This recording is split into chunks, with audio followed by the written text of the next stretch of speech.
dito sa part na to, C6 kung pagkakakilanlan, yun sa pakatawid ng tulay, C6 yan. Ayan, ito Sampaguita pa lang to mga kabidjos, area pa to ng Taytay. Ayan, good morning, good morning. Ayan, shoutout sa mga nasa area natin ngayon, sa mga taga Taytay, Rizal. Alright, ayan. So maluwag dito mga kabidjos, unlike dun sa may part ng Ortigas Avenue. Talagang sa ganitong oras dun sa 4 na kilometro mo, abutin ka ng kalahating oras. Ayan, dito sa part na to, ayan, maluwag pa ang daloy ng trapiko dito kasi hindi pa dito masyadong tumutupod katulad dun sa Ortigas Avenue. Ayan, karamihan kasi dito mga private pa lang, wala pang mga jeep, wala pang mga bus na, ayan, yung malalaki, yung mga karamihan sinasakyan ng mga bagahe na malalaking trailer. Ayan, so kaya maluwag pa dito. Ayan, so tuloy-tuloy lang tayo mga kabidjos. Yan, sa Taytay tayo. Ito yung parang coastal road ng Taytay dito sa may area ng papuntang C6. Okay, so maluwag pa, di ba? Ayan, marami nang nabuhay na establishment dito mga kabidjos. Dati ito ano lang to yung parang tubigan na maraming plants. So ayan na, tingnan nyo naman yung naging nangyari na dito after 10 years. Dati nung nakikisama pa tayo dito sa may part ng yung parang ito akin to dito sa area na to, kasi parang mayroong isang namuong nung dati nakisama-sama tayo, kaya lang di tayo nabiyayaan ng pwesto. Pero yung kasamahan namin nabigyan ng pwesto dito. Yan, nakakawa sila ng area dun sa pakatawid ng tulay.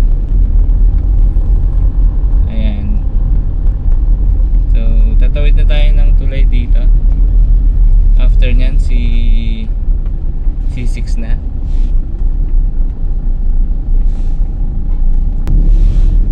Ayan, dito tayo sa may part ng ito yung mga kabidjos.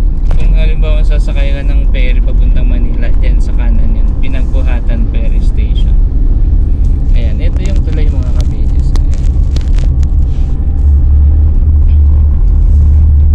Alis na daw tayo sa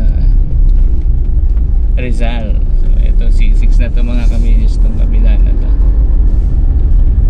Kuya, wag mo masyadong kainin yung lane ko. Para kang gusto mong git-gitin yung area Ayan, so dito na tayo sa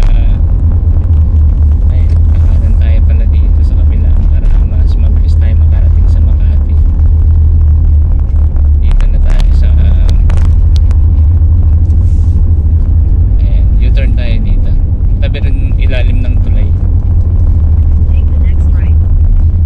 Take the next right tayo. Ayan yung padiretso niyan mga kabidjos, yan yung papunta ng Bikutan. Ayan, Bikutan, at saka meron dyang yung Taguig. Ayan, sa area ng Taguig, yung may mga mall dyan na malalaking mall. Ayan, so dito na tayo sa Davao. Ayan,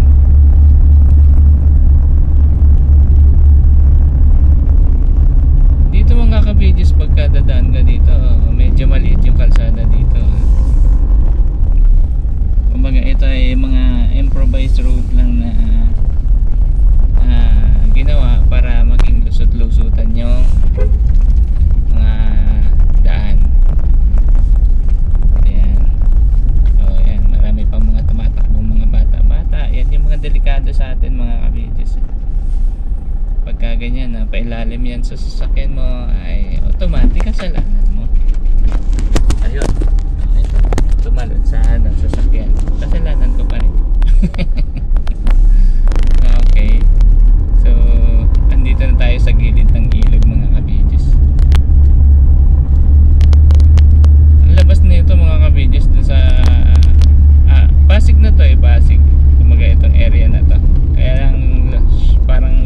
tayo going to Makati, dadaan tayo sa part ng Taguig.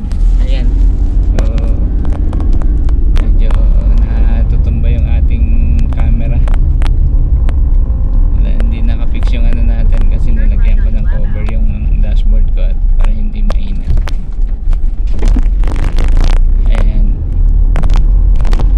So hanggang dito na lang muna mga ka-videos, pero pakita ko muna pala sa iyo itong maliit na daan dito. Ayan. Ayan. Halos isa lang yung magkakasya kapag ka nandito ka. So bigay-bigayan lang kapag ka ganyan. Tapos ito nilagyan pa dito ng isang napakalaking sinemento sa kanto. So nakadagdag pa siya ng iwasan.